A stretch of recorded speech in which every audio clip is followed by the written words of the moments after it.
And welcome to this week's edition of the Life and Legacy Show, sponsored by the Sechler Law Firm, where great families make great estate plans. My name is Tim Sechler. I am an attorney in the state of Pennsylvania. Our main office is in Cranberry Township, north of Pittsburgh. And if you are new to joining us for this radio show, I appreciate you joining me here for today's episode. We do this each and every week. We've got well over 100 episodes at this point, which you can find the old archives on Spotify or Apple iTunes, and or on my website, SechlerLawFirm.com. And the reason that we do this show is because I believe in educating people on their estate planning options. I have been in the estate planning practice for about 12 years. I've owned a law firm that entire time. And I keep seeing the same issues over and over and over again, and the same confusion points over and over and over again. And so what I want to do is just teach you the things that I think you need to know to make good decisions for your family and your finances, because I do not want to see you make mistakes. I don't want to see you go broke. And of course, I would like to be able to assist you with your estate plan if you saw fit. Now, here's the topic of today's episode is why simple wills are nonsense. The advice all you need is a simple will is generally nonsense. Not always, but a lot of the time. And so since we're going to be doing some technical stuff today, what I'm going to ask you to do is just bear with me through a little disclaimer that this is not legal advice. This is for your education and information. I am not your attorney by the fact of you merely listening to our radio show. I hope you learn a lot. But every family situations are unique, and you need to hire a lawyer if you need legal advice. We're available anytime at 724-546-4227, or you can check us out at our website. It is SechlerLawFirm.com, but here's the problem. My last name is hard to spell, and my first name is easy to spell. So all you got to go to is estateplantim.com. So estateplantim.com will get you to our website, and you'll find tons of information about the firm and how we operate. We invite people to come to workshops prior to sitting down with an attorney. And the reason for that is a lot of people have the same questions. And so rather than billing you every single minute I can, like some law firms do, rather than charging you for initial consultations, we bring you to an educational event first. We teach you the things that you need to know in order to make good decisions about your situation for your family, your finances. And by doing a lot of the work in a group session, we can save you some money on your estate plan. And so that's kind of the idea. We've got workshops north of Pittsburgh, south of Pittsburgh, soon to be east of Pittsburgh. And we are here to serve you whenever you're ready. All right. So let's talk about why simple wills are nonsense. And so first, let's just, some context. These estate planning documents, whether we're talking about a will or whether we're talking about a trust, right? They're just tools. A will is not better than a trust. A trust is not better than a will. They do different things. And so your goal, the key is to understand what are these different things that these documents do. But here's my problem is that lots of attorneys and lots of folks in the financial space and lots of people that'll tell you this across the neighbor's fence, all you need is a simple will. You're not rich. All you need is a simple will. And I tell you, from my opinion, a lot of the time, that's nonsense.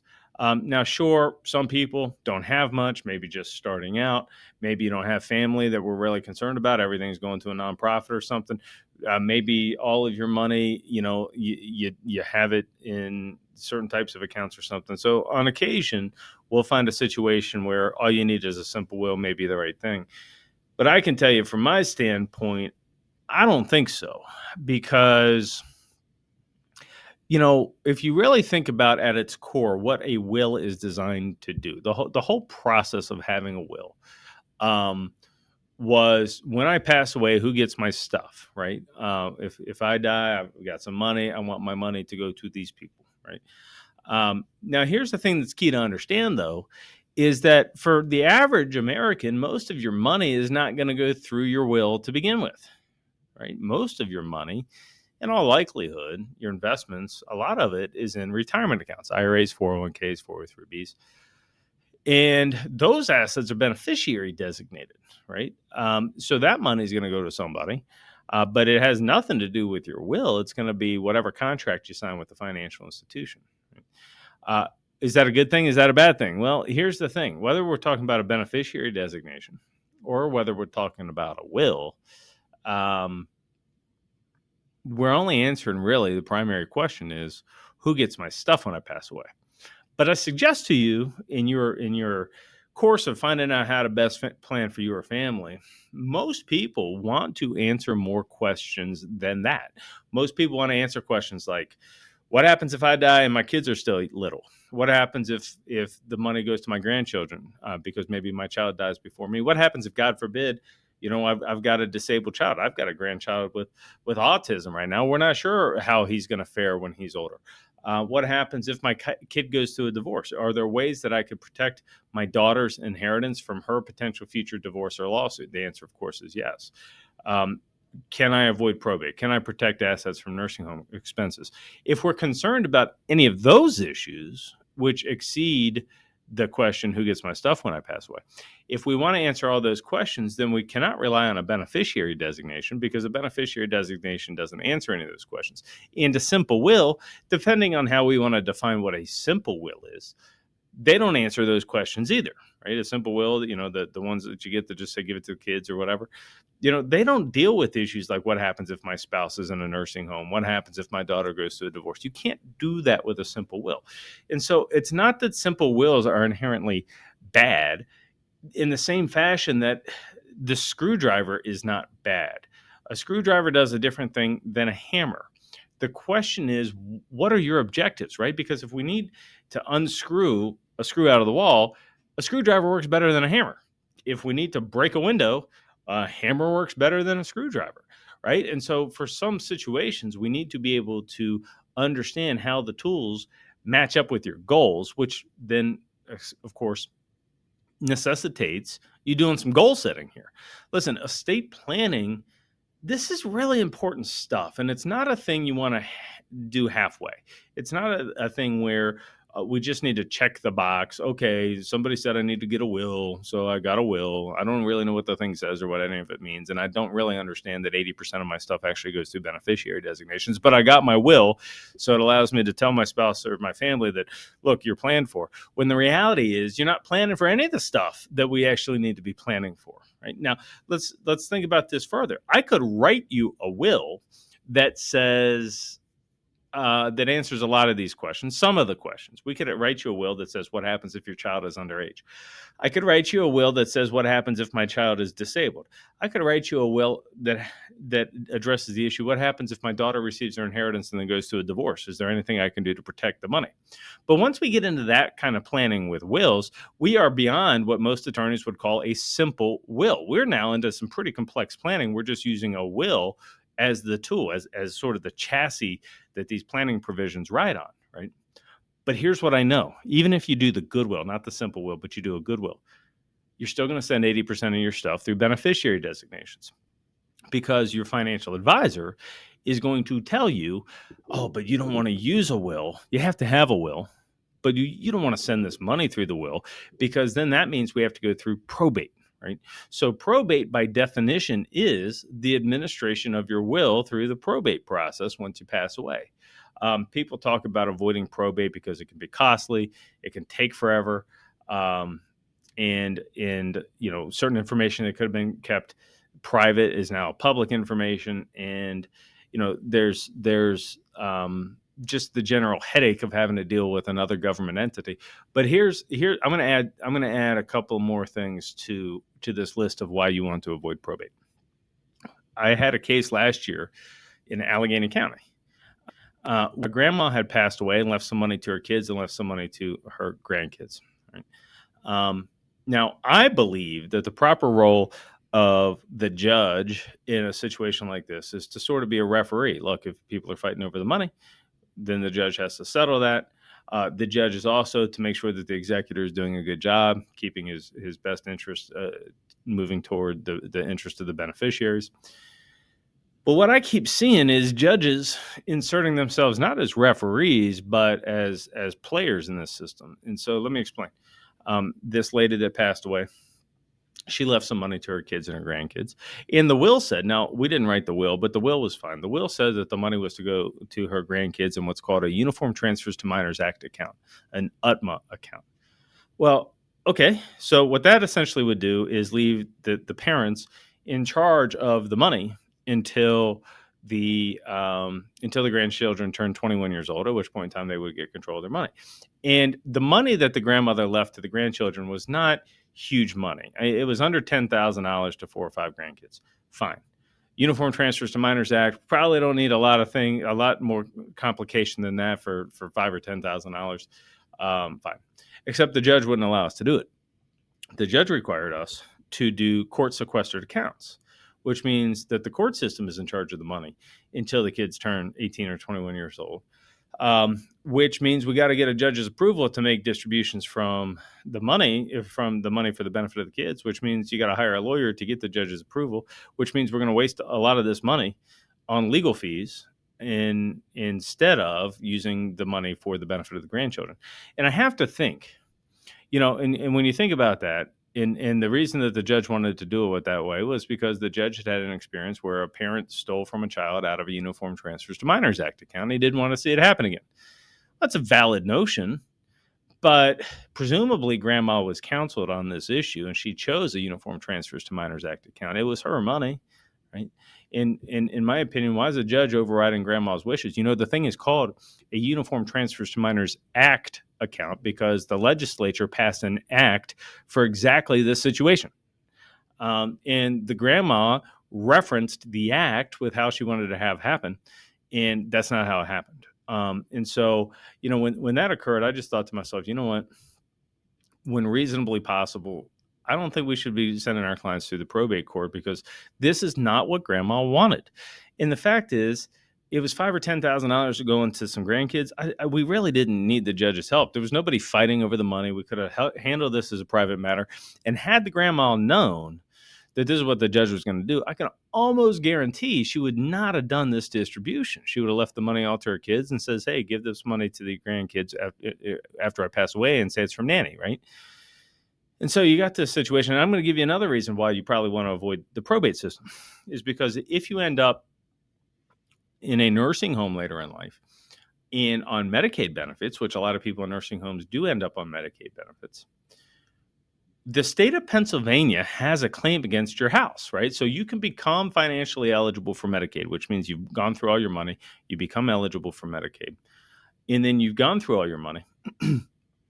And then now you're on Medicaid, which means the state of Pennsylvania is paying the nursing home for all of your care, which is great. And you can go on Medicaid and still own a house. They don't count your primary residence. But here's the thing. When you pass away, the state of Pennsylvania comes after your house out of your estate. It's called the Estate Recovery Program. The sole purpose of this program is really to get your house after you pass away. Now, you go to the Medicaid office and apply for Medicaid. They'll tell you, oh, we don't count the house. We don't count the house. Your house is fine. Well, the house is fine from an eligibility standpoint, but it is not fine. They're going to take it when you pass away. They give you this trifold brochure amongst 500 other pages of information they give you. And the trifold brochure has smiling people on the front of it, and it looks like a very happy thing. And the entire document is about how they're going to take your house when you pass away. Right? Now, here's the interesting thing about all this. The estate recovery claim is limited to someone's probate estate, which means if we avoid probate, we avoid estate recovery, which means by simply not sending your house through the will, we've avoided the estate recovery program, which is an excellent reason to have your house in a trust, which we've talked about on numerous episodes. I personally believe for most retirees, upper middle class folks, we should have your primary house in a trust to protect it from nursing home expenses. And it has the added benefit of avoiding probate when you pass away. Right?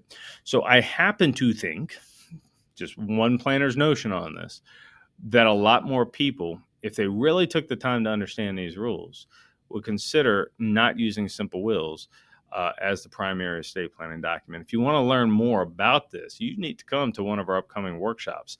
We're having them south of town, north of town. You can find out all about them at our website. Just go to estateplantim.com. The actual website is sechlerlawfirm.com, but you're always going to have trouble spelling that one. So just go to estateplantim.com. It's going to take you right there. Go to the workshops tab and register. The workshop is free.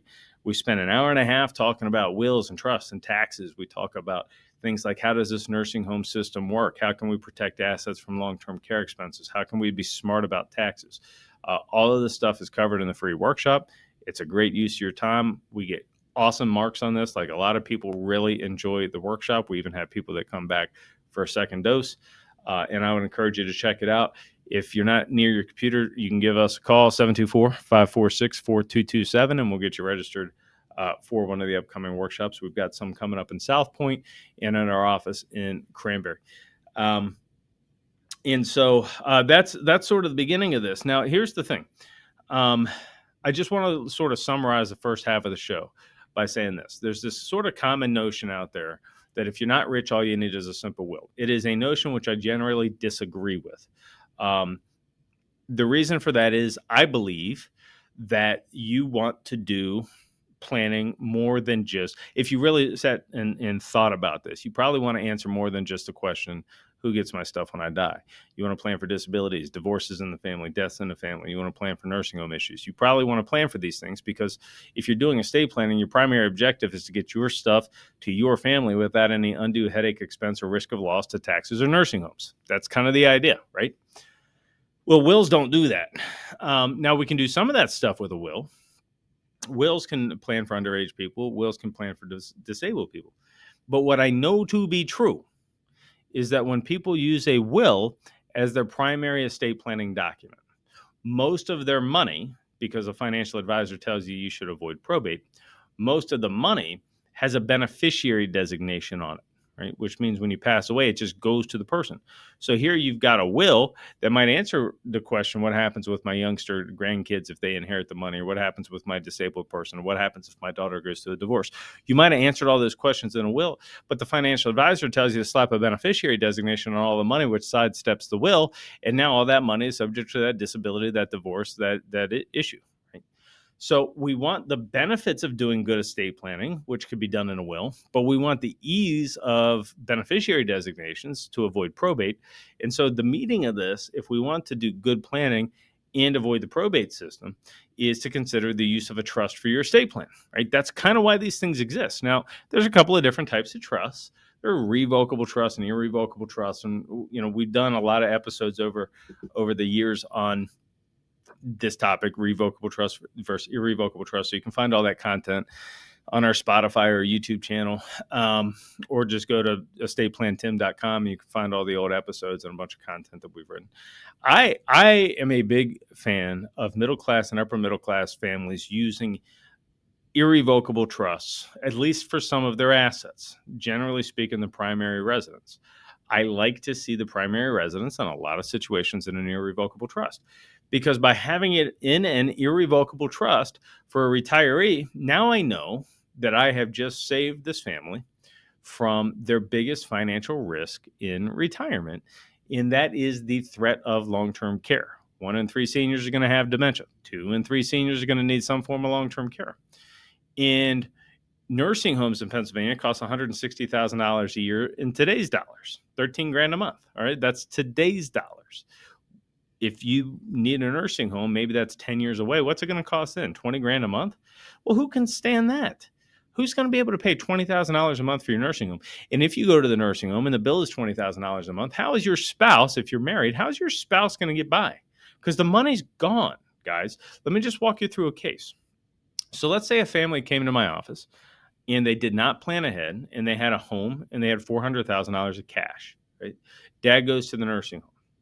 Mom's allowed to keep the house, and mom's allowed to keep half of that money, but up to a maximum. The maximum this year is about $148,000, which means we got $252,000 exposed to dad's nursing home bill. Once we've spent the $250,000, now dad can be asset eligible for Medicaid. So now mom has a house on $148,000. Okay. Now dad's finally on Medicaid.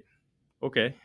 But some of his income needs to go to the nursing home every month, which puts mom in a bind because now she has less income. So they've already taken more than half of her money. Now they're taking some of the family's income, and mom is having trouble getting by. She starts running out of money. The only place she can get any money is to sell the house, and the state claims to have an interest in that house. And it's all ugly. But watch what happens. Watch what happens if we simply reverse this thing. And rather than having the house in mom and dad's name, we have the house in a trust, okay, a Medicaid asset protection trust, which means after 5 years, the nursing home system cannot touch that house. It's exempt. It's not exempt. It's been removed from the eligibility, the asset and eligibility calculations for Medicaid. Right. All right. So now dad goes to a nursing home. Mom is living in a house owned by a trust, right, and she has $400,000. Well, from the $400,000, she's only allowed to keep 148. All right, which means we still have a $252,000 problem.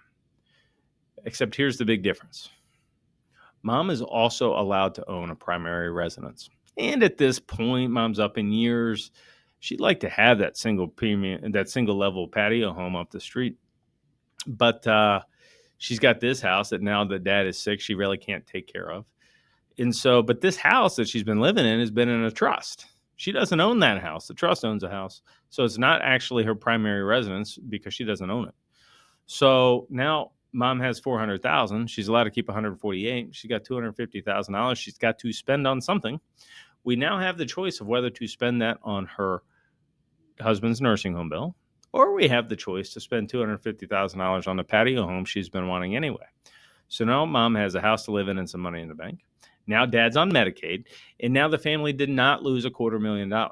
And so now, after proper education, this family knows that by simply having their house in an irrevocable Medicaid asset protection trust, that if one of them goes in the nursing home, if dad goes into the nursing home, mom has a house to live in and some money in the bank.